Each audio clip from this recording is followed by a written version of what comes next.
उधम सिंह नगर की सबसे पहले बात करते हैं। पुलिस लगातार अपराधियों पर शिकंजा कस रही है और इसी क्रम में गुरुवार देर रात चेकिंग के दौरान काशीपुर पुलिस और एसओजी की टीम का गौ तस्करों से एनकाउंटर हो गया। इस दौरान पुलिस ने जब गौ तस्करों को रोकने की कोशिश की तो उन्होंने पुलिस की टीम पर फायरिंग कर दी। पुलिस ने भी जवाबी फायरिंग की, जिसमें मुरादाबाद के रहने वाले इब्राहिम और आतिफ नाम के 2 तस्कर पुलिस की गोली लगने से घायल हो गए, जिन्हें काशीपुर हॉस्पिटल में भर्ती कराया गया है। हालांकि 2 गौ तस्कर मौके से फरार हो गए हैं।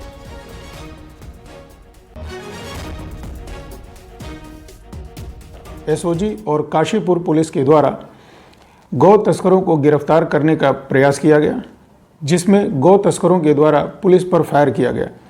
जवाबी फायर में 2 गौ तस्कर घायल हुए, जिनके पैर में गोली लगी और प्राथमिक उपचार के लिए अस्पताल में भर्ती कराया गया। ये 2 गौ तस्कर आरिफ और इब्राहिम ठाकुर द्वारा उत्तर प्रदेश के रहने वाले हैं और 2 गौ तस्कर फरार हैं। उनकी गिरफ्तारी के प्रयास किए जा रहे हैं। चमोली के थराली क्षेत्र के करुंड पानी गांव में शॉर्ट सर्किट होने से घर में आग लग गई। आग लगने से 2 लोगों के घर के अंदर ही लोगों की मौत हो गई और मौके पर प्रशासन की टीम पहुंची। दोनों शवों को अस्पताल पहुंचाया गया, जहां पर उनका पोस्टमार्टम किया जाएगा। तो मौके पर पहुंची प्रशासन की टीम, दोनों शवों को अस्पताल पहुंचाया गया है। थराली के करुंड पानी गांव का यह मामला है। और मसूरी से एक बड़ी खबर है। यहां पर देर रात एक थार गाड़ी ने एक बाइक सवार को टक्कर मार दी और भाग गया। थार की टक्कर से बाइक सवार खाई में गिर गया, जिसके बाद आसपास से गुजर रहे लोगों ने किसी तरह कपड़े की रस्सी बनाकर घायल लड़के को बाहर निकाला गया। बताया जा रहा है कि इस दौरान लोगों ने एम्बुलेंस भी बुलाई, लेकिन 1 घंटे के बाद भी मौके पर एम्बुलेंस नहीं पहुंची, जिसके बाद लोगों ने खुद ही घायल लड़के को अस्पताल में भर्ती कराया है।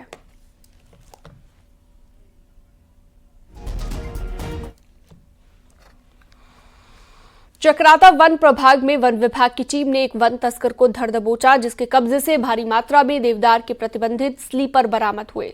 दरअसल सूचना के बाद वन विभाग की रिवर रेंज टीम ने चक्राता के सवाई गांव के पास कुछ वन तस्करों को घेरने की कोशिश की, तो ये वन तस्कर विभाग की टीम को चकमा देकर देवदार के स्लीपर से भरी इस पिकअप गाड़ी को भगा ले गए। लेकिन वन विभाग की टीम ने तस्करों को करीब 25 किलोमीटर तक पीछा किया है और मैसासा गांव के पास गाड़ी को घेर कर पकड़ा है। पिकअप चला रहे ड्राइवर को धर दबोचा गया, जबकि 2 उसके साथी फरार हो गए। पकड़ी गई गाड़ी से देवदार से प्रतिबंधित 33 नग बरामद हुए हैं।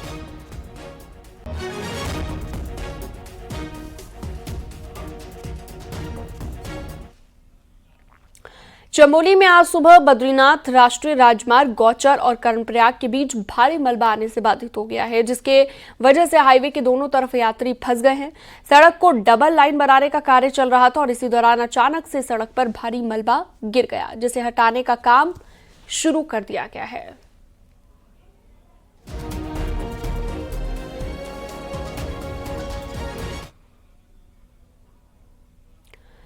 चमोली के बद्रीनाथ धाम में 4 मार्च को बीआरओ कैंप के पास एक मानव कंकाल मिला है। बद्रीनाथ धाम में सड़क मार्ग के बाधित होने और कनेक्टिविटी न होने के कारण इसकी सूचना पुलिस तक नहीं पहुंच पाई, जिसके बाद बीआरओ के जवानों ने अपने अधिकारियों को मानव कंकाल की सूचना जोशीमठ में जाकर दी। उसके बाद पुलिस मौके पर पहुंची, मानव कंकाल को अपने कब्जे में लिया गया। पुलिस के मुताबिक कंकाल 1-2 महीने पुराना बताया जा रहा है और इसे आवारा कुत्ते पकड़कर बीआरओ कैंप तक लाए थे।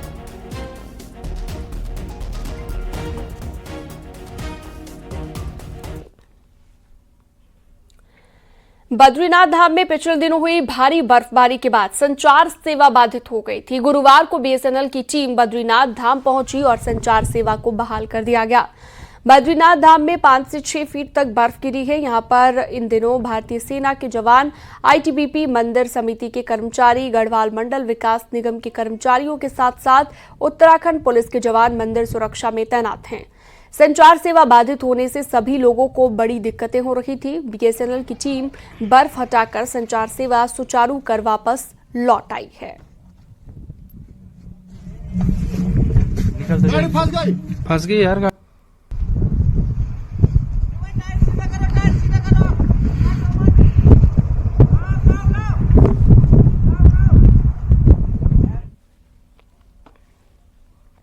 चमोली में एक और पुल लैंडस्लाइड की चपेट में आकर टूट गया है। मलारी नेशनल हाईवे पर बीआरओ का पुल टूट गया है। पनघटी इलाके के पास ये लैंडस्लाइड हुआ है, जिसमें 50 फीट लंबा पुल चट्टान गिरने से टूट गया है। पुल टूटने से इलाके में आवाजाही बंद हो गई है। बीआरओ वैकल्पिक पुल बनाने की कोशिश में जुट गया है।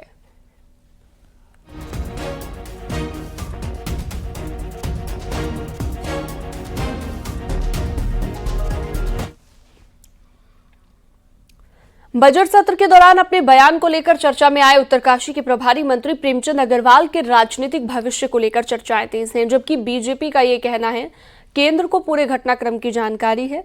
वहीं प्रदर्शनों के बीच मंत्री गुरुवार को हिमाचल प्रदेश के दौरे पर रहे।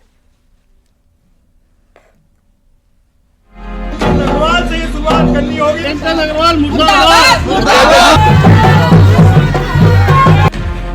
बजट सत्र के दौरान संसदीय कार्य मंत्री प्रेमचंद अग्रवाल के एक विवादित बयान पर एक्शन लेने की मांग पर अलग अलग संगठन मुखर है। गुरुवार को कांग्रेस के एक नेता ने खून से लिखी अर्जी अल्मोड़ा में चितई गलजू मंदिर में लगाई, तो गढ़वाल सभा ने विकासनगर में प्रदर्शन और गैरसेड में स्वाभिमान रैली की। इधर बीजेपी का कहना है कि सारे घटनाक्रम से केंद्र अवगत है और जो भी निर्णय लेने हैं वो केंद्र को ही लेना है।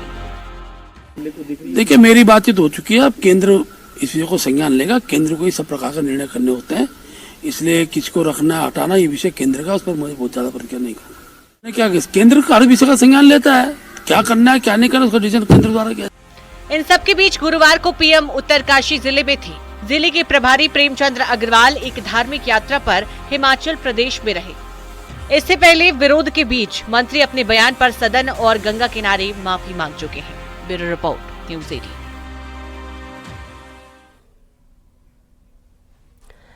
पहाड़ मैदान के बयान पर मचे बवाल के बीच अब बीजेपी के प्रदेश महामंत्री आदित्य कोठारी के एक बयान ने विपक्ष को नया मुद्दा दे दिया है और इस पर भी सियासत शुरू हो गई है। ये रिपोर्ट देखिए। मैं कहता हूं कि फल और सब्जी के कारोबार पर किसका कब्जा है? आज सैलून बाल काटने के कारोबार पर किसका कब्जा है? आज कारपेंटरी के क्षेत्र पर आज किसका कब्जा है? इन सभी क्षेत्रों पर जिसमें नगद आमदनी होती है और बहुत बड़ा कारोबार यह है, ये सारे कारोबार पर जो है हमारे प्रदेश से बाहर के जो लोग हैं उनका लगातार कब्जा होता जा रहा है। यह बीजेपी के प्रदेश महामंत्री आदित्य कोठारी पहाड़ मैदान के बयान पर शुरू हुए बवाल से आज ही जा चुकी बीजेपी के प्रदेश महामंत्री ने अब एक नया मुद्दा विपक्ष के हाथ में दे दिया है। कोठारी ने विपक्ष को सीख दी है कि सामाजिक सद्भाव खराब करने के बजाय उन्हें प्रदेश के सामने खड़े असली चैलेंज से निपटने पर ध्यान देना चाहिए। कोठारी के मुताबिक उत्तराखंड में रेहड़ी पटरी, ठेली, सैलून, कारपेंटर जैसे नकदी कामों में बाहरी लोगों का कब्जा होता जा रहा है और यही राज्य के लिए असली चुनौती है।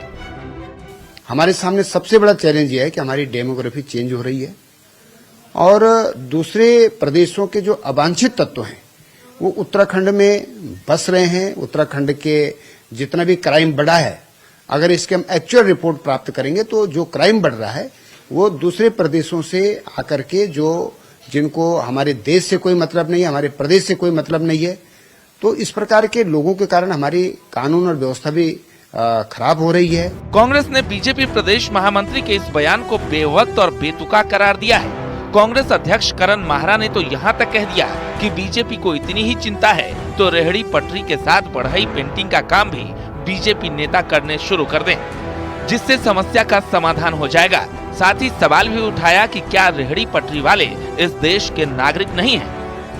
बीजेपी के अध्यक्ष जी और उनके जितने संगठन करता है अब वो मोची का काम करना शुरू करें, बढ़ई का काम करना शुरू करें, मिस्त्री का काम करना शुरू करें, जो रेहड़ी पटरी में जो आम गरीब लोगों के लिए फल इत्यादि बिकते हैं उस काम को करना शुरू करते हो जाएगा। देश के नागरिक नहीं है क्या ये जो छोटे काम कर रहे हैं, जो ये रेहड़ी पटरी लगा रहे हैं या जो काम करेंगे, ये इस देश के नागरिक नहीं है? कैसे रोक सकते हैं आप उनको? एक इंटरनल सर्वे के मुताबिक उत्तराखंड में कुमाऊं से लेकर गढ़वाल तक 2 लाख से ज्यादा फड़ और ठेली वाले घूम रहे हैं। ये बात सही है कि वेरिफिकेशन के अभाव में ये बड़ी मुसीबत भी साबित हो रहे हैं। लेकिन बीजेपी प्रदेश महामंत्री ने जिन हालात में ये बयान दिया, उसने जरूर राजनीतिक मुद्दा बना दिया। देहरादून से न्यूज़ 18 के लिए सुनील नप्रभात की रिपोर्ट।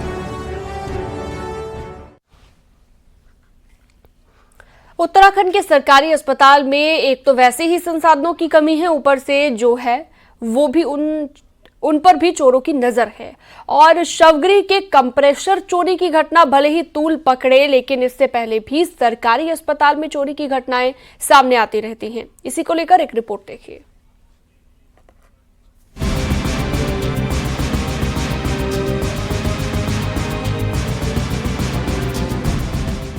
बीते मंगलवार को दून मेडिकल कॉलेज के मॉर्चरी से 10 कंप्रेसर चोरी हो गए थे, जिसके बाद पुलिस मामले की जांच कर रही है।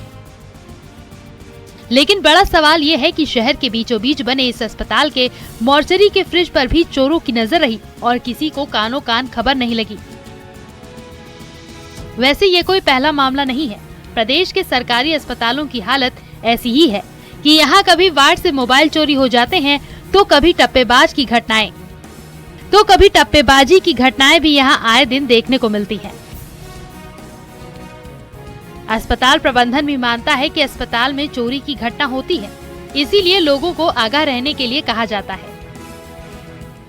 रोजाना तकरीबन 5000 लोग मेडिकल कॉलेज में आते हैं और सब पर नजर रखना संभव नहीं है। ये थोड़ा सा सेंसिटिव मैटर हो जाता है कि हमारे यहाँ कुछ चीजों की चोरी हो गई थी, खासकर से ये जो कंप्रेसर एसी के पीछे हो क्या रहा है। ये पूरे शहर में हमने ये प्रॉब्लम अभी देखी कि कुछ लोग, कुछ असामाजिक तत्व पीछे से चोरी कर रहे हैं। तो इसमें हमने सब जगह एक तो होर्डिंग लगा रहे हैं कि आप अपने सामान का ध्यान रखें। हम भी अपने गार्ड्स को एक्टिवेट कर रखा है कि भाई आप देखते रहें कि कोई आदमी, संदिग्ध आदमी दिखता है तो पूछताछ करते रहें। बहरहाल दून मेडिकल कॉलेज के शव गृह के फ्रिज के कंप्रेसर जब से चोरी हुए हैं, तब से यहाँ डेड बॉडीज रखना मुश्किल हो रहा है। अब मॉर्चरी में ताला लटका है और सभी डेड बॉडीज कोरोनेशन अस्पताल भेजी जा रही हैं। मैम, हमारे यहाँ ना मॉर्चरी के कुछ अज्ञात लोगों ने इसके फ्रिज के कंप्रेसर चोरी कर लिए हैं, तो इस कारण फ्रिज काम नहीं कर रहे, इसलिए फ्रिज बंद है, मॉर्चरी बंद कर रखी है। दिक्कतें आ रही है, कब हुआ ये पूरा मामला? ये अभी हमें कल पता चला है कि इसमें से कंप्रेसर गायब है। सरकारी अस्पताल में हालत ये है कि कहीं डॉक्टर नहीं तो कहीं व्यवस्था का अभाव। जहां स्टाफ है वहां व्यवस्था नहीं, जहां संसाधन है वहां देखने वाला कोई नहीं। ऐसे में प्रदेश के हेल्थ सिस्टम भगवान के भरोसे है। न्यूज़ 18 के लिए देहरादून से भारती सकलानी, उनियाल की रिपोर्ट।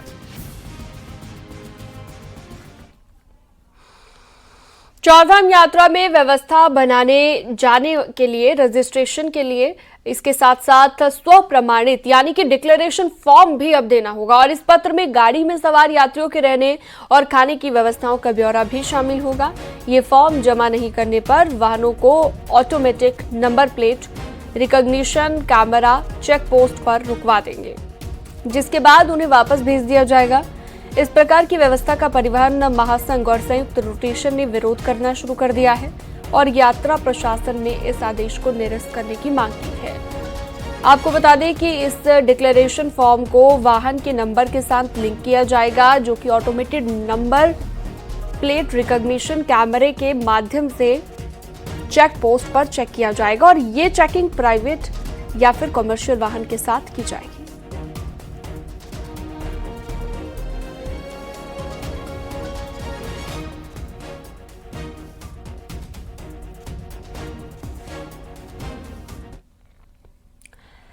पहले हाईकोर्ट के आदेश का पालन नहीं और अब जिला प्रशासन के निर्देशों की धज्जियां उड़ रही हैं। 2017 के बाद हाईकोर्ट ने नैनीताल में टैक्सी बाइक के लिए नए परमिट बंद कर दिए, लेकिन लोगों की मुसीबतें अभी तक कम नहीं हुई।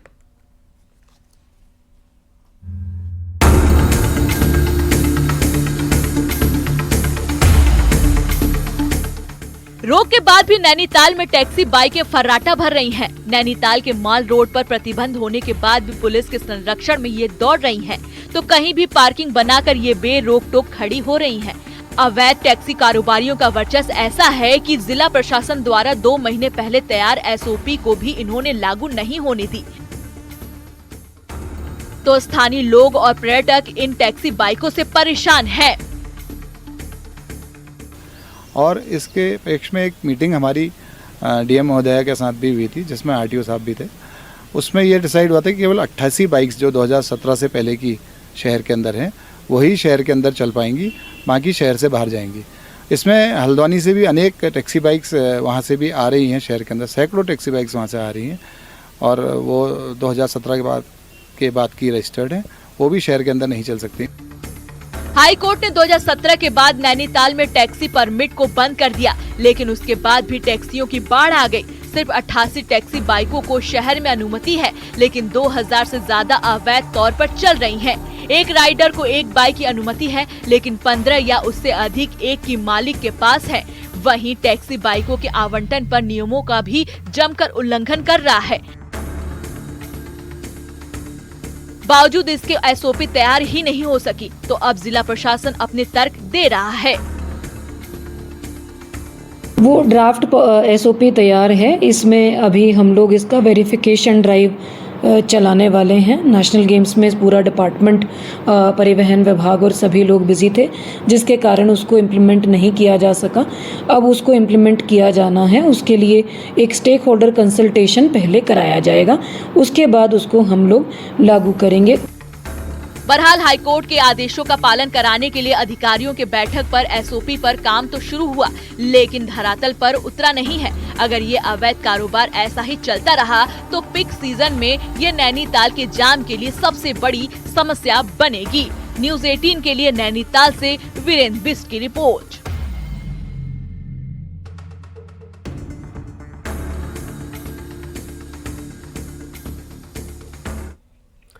हरिद्वार जिले के नारसन बॉर्डर से उत्तराखंड में प्रवेश करने वाले लोगों को प्रदेश की शैली की झलक देखने को मिलेगी।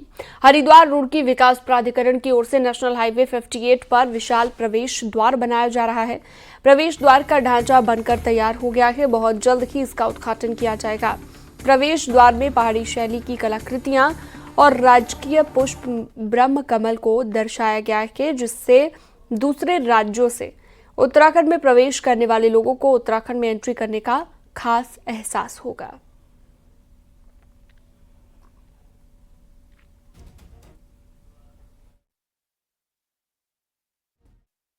The gate has been completed. Main ढांचा तैयार हो गया है, उसके पत्थर का भी काम कंप्लीट हो गया है। जो बचा हुआ है वो लाइटिंग का और हॉर्टिकल्चर का छोटा मोटा काम बचा हुआ है, और ऊपर जो कलश लगना है वो हम ब्रह्म कमल के शेप में उसे ला रहे हैं। तो आशा करता हूँ ये विद इन अ मंथ ये काम पूरा हो जाएगा। उत्तराखंड में अच्छी एजुकेशन देने के नाम पर यूनिवर्सिटी कॉलेज की भरमार है, लेकिन क्वालिटी एजुकेशन के नाम पर यहां ज्यादातर कॉलेज यूनिवर्सिटी फिसड्डी साबित हो रहे हैं। ऐसा हम नहीं बल्कि नैक की ग्रेडिंग से पता चलता है।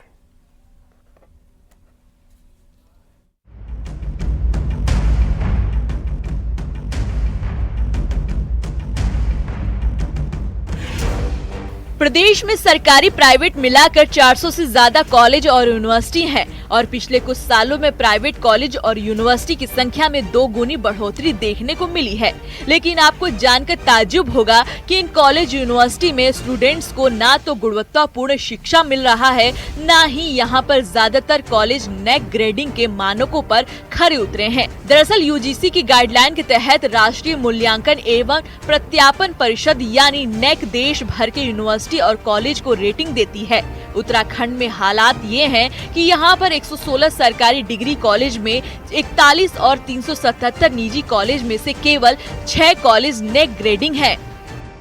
वेरी वेरी अनफॉर्चुनेट कि जो एक प्लेस जो है मेरे ख्याल में हो गया होगा इतने में, वो आपको नहीं वो टेस्ट की क्वालिटी एजुकेशन पर ध्यान देना बहुत ज्यादा जरूरी है। जी हाँ, आई थिंक जो सबसे ज्यादा जरूरी है वो है कि जो एजुकेशन की क्वालिटी पे जोर दिया जाए, और इसी वजह से नेक ने तो बाकायदा जो 7 क्राइटेरियाज रखे हैं क्वालिटी एजुकेशन का, और जो कि जरूरी है किसी भी संस्था के लिए जानना कि क्या क्या वो क्राइटेरियाज हैं। क्वालिफाई कर लेते हैं तो उनको एक बहुत अच्छा स्कॉलरशिप मिल जाता है, जिससे वो अपना रिसर्च का काम भी करते हैं और वो उनके लिए एक छोटा सा एक आर्थिक वो भी होता है, प्रोत्साहन भी होता है कि हम पढ़ाई भी कर लें और हम जो है आगे अपना स्कॉलरशिप के साथ अपनी पीएचडी कंप्लीट करके।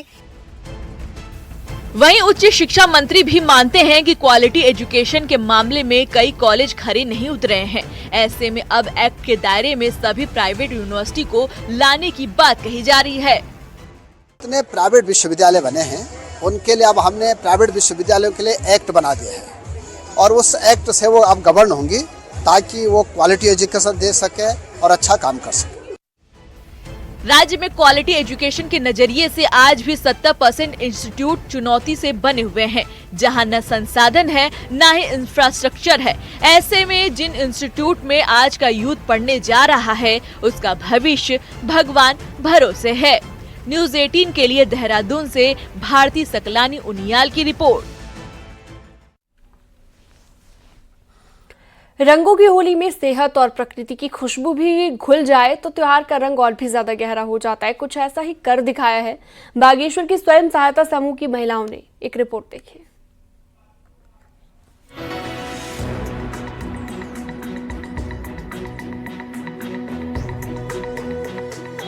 गुलाब की खुशबू, हल्दी की चमक, पालक की ताजगी और चुकंदर की लालिमा, इन सबको मिलाकर तैयार हो रहे हैं बागेश्वर के ये खास हर्बल रंग। स्वयं सहायता समूह की इन महिलाओं ने ठाना है कि इस बार होली में सिर्फ खुशियों के रंग बिखरेंगे, केमिकल वाले जहरीले रंग नहीं। खास बात तो ये है कि इन रंगों की मांग अब बागेश्वर से निकलकर अल्मोड़ा, हल्द्वानी और देहरादून तक पहुंच चुकी है।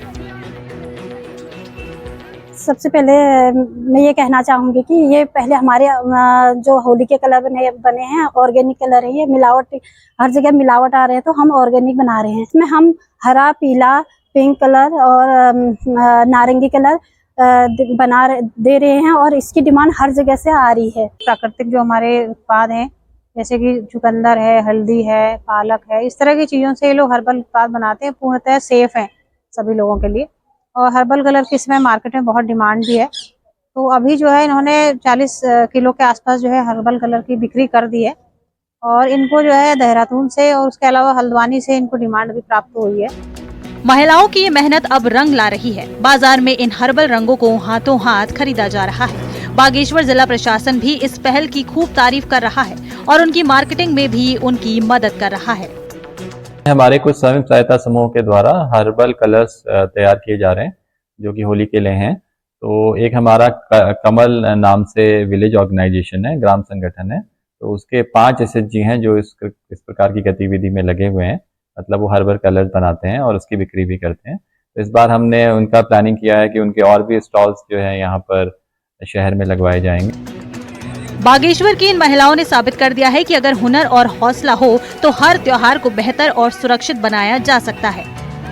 तो इस बार होली में खुशियों के साथ साथ सेहत और पर्यावरण का भी ध्यान रखें और हर्बल रंगों से खेलिए एक सुरक्षित, खुशहाल और कुदरती होली। न्यूज़ 18 के लिए बागेश्वर से सुष्मिता थापा की रिपोर्ट। महिला उत्थान के लिए कार्यक्रम चलाने के बाद कई महिलाएं अपने नए नए मुकाम बना रही हैं और ऐसी ही एक महिला है भावना मेहरा जो अपनी नई छवि गढ़ चुकी हैं। एक रिपोर्ट देखिए।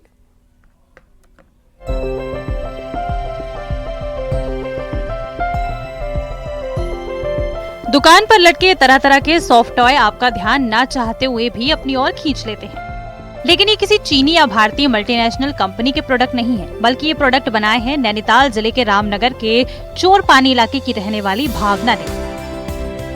बेहद साधारण सी दिखने वाली भावना को YouTube से सॉफ्ट टॉय बनाने की ऐसी आदत लगी कि आज वो एक तरफ जहां इसकी मास्टर बन चुकी है और दूसरी तरफ कई महिलाओं की रोल मॉडल भी भावना बन चुकी है। भावना इन टॉय को बनाने की वजह भी बता रही हैं। मैं पहले स्वेटर्स बनाती थी, तो स्वेटर का सीजन सिर्फ 2 या 3 महीने का रहता है और अब उतना ठंड भी नहीं होता तो स्वेटर निकलती नहीं है। तो मैंने सोचा कि क्यों ना मैं टॉयज़ बनाना शुरू करूं और मैंने टॉयज़ बनाना शुरू करा और सभी टाइप के मैं टॉयज़ बनाती हूं जो भी बच्चों को पसंद आते हैं। मैं कोशिश करती हूं कि मैं उनकी पसंद के उनके खिलौने बनाऊं। भावना के क्रिएशन में एक से बढ़कर एक ट्रेंडिंग टॉय है, जिनमें टीवी के फेमस कार्टून कैरेक्टर से लेकर देवी देवताओं के टॉय नुमा मूर्तियां तक शामिल हैं। भावना के इस नायाब काम को उनके प्रशंसकों से भी खूब तारीफें मिल रही हैं। मैं खुद भी ये क्रोशेट करती हूँ। मुझे सबसे पहले वो रोज़ बहुत पसंद आया। आंटीज़ ने ये बहुत क्यूट से की चेन्स बनाए हुए जो हमें सच में बहुत पसंद आया और हम की चेन्स लेने भी वाले हैं और हम matching, because we are friends, तो हम मैचिंग की चेन्स लेने वाले हैं यहाँ से। सबसे बड़ी अच्छी चीज़ मुझे लगी कि बहुत सस्टेनेबल है, क्योंकि प्लास्टिक और जो वाले रोज भी होते हैं नॉर्मली वो बहुत जल्दी खराब हो जाते हैं। Plastic is like very unsustainable, non biodegradable. और ये बहुत ही, और सबसे पहली चीज़ तो आंटीज़ की मेहनत, and they are so sweet. ये बिकॉज आंटीज़ ये बना रही है, this is even showing the women empowerment आजकल की, ठीक है। एंड ये जो है ये बहुत, इट्स लाइक कि it's worth the price. Plastic thing you buy it, बहुत कॉस्टली होता है, यू बाय इट, कुछ टाइम बाद it would go like bad, but ये this is very sustainable, worth the price, and this would like ये आपके साथ हमेशा रहेगा फॉर एवर। जाहिर है भावना ने उन चीजों को नहीं पकड़ा जो परंपरागत रूप से पहाड़ की ज्यादातर महिलाएं कर रही हैं।